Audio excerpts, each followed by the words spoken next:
Selamat pagi, ini VT 523 ya.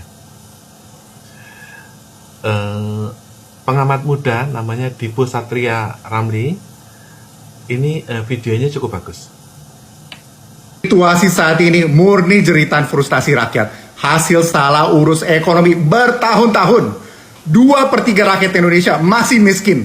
Mereka memiliki pendapatan di bawah 50.000 per hari. Intinya adalah Dipo ini sebagai putranya Rizal Ramli ya. Dia mengamati bahwa ekonomi Indonesia ini udah bobrok, udah bangkrut. Ya, udah dalam kondisi darurat. Nah, di lain sisi itu Purbaya itu bisa membangkitkan optimisme pasar. Jadi tingkat approval rating Prabowo itu naik gara-gara Purbaya. Tapi rupanya ini berujung pada anti klimaks ya, karena Purbaya ini diambil oper oleh Prabowo mau membayar utang Wush.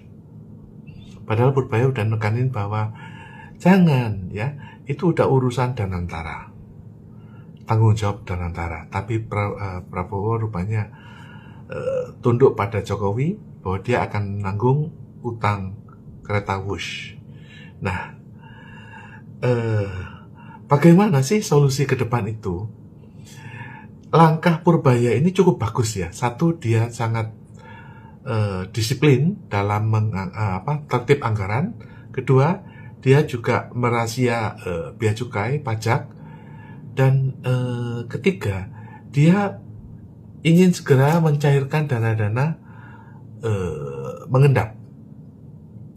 Jadi dia itu orangnya disiplin sudah cukup bagus ya, dan dia itu anti mafia.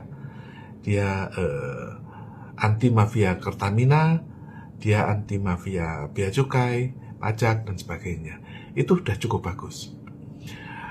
Tetapi negara dan politik itu beda dengan ekonomi. Ekonomi menggunakan instrumen-instrumen atau perhitungan-perhitungan angka-angka statistik. Politik menggunakan kerjasama dengan luar. Oleh karena itu politik itu suka bersifat eksplosif ya, atau meledak gitu loh. Contohnya adalah Donald Trump mengajak Indonesia dan Saudi Arabia untuk ikut normalisasi hubungan dengan Israel. Itu merupakan salah satu solusi bagi Indonesia. Pada waktu Indonesia berjasa di mata Amerika dan Israel, tentu Amerika akan memberi perhatian bagi Indonesia. Itu salah satu. Tetapi intinya adalah bahwa Prabowo harus mencari titik terobosan secara politik dan ekonomi. Intinya begitu. Contohnya adalah mengakses kuasa Soeharto. Jadi zaman Soeharto dulu, itu Soeharto bisa mencetak uang. Satu. Kedua, Soeharto bisa menyatakan perang. Sekarang TNI tidak bisa menyatakan perang. Karena untuk menyatakan perang, otoritasnya bukan di presiden lagi.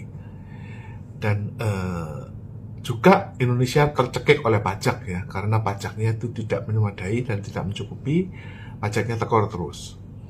90% pendapatan negara adalah dari pajak. Padahal seharusnya ada sumber-sumber lain. Ya, karena Indonesia ini tanahnya itu paling luas sedunia, apalagi di tung laut. Kira-kira demikian. Oleh karena itu, ya betul kata Dipo, ya Prabowo harus cari terobosan. Jangan sampai begini-begini aja gitu loh. Ibarat kata itu kalau ya orang Padang itu kalau misalnya udah mentok di Padang, di Minang ya, mereka langsung merantau ya. Bisa merantau ke Medan atau ke Jakarta. Nah, itu adalah salah satu solusi bagi mereka yang mentok di daerahnya.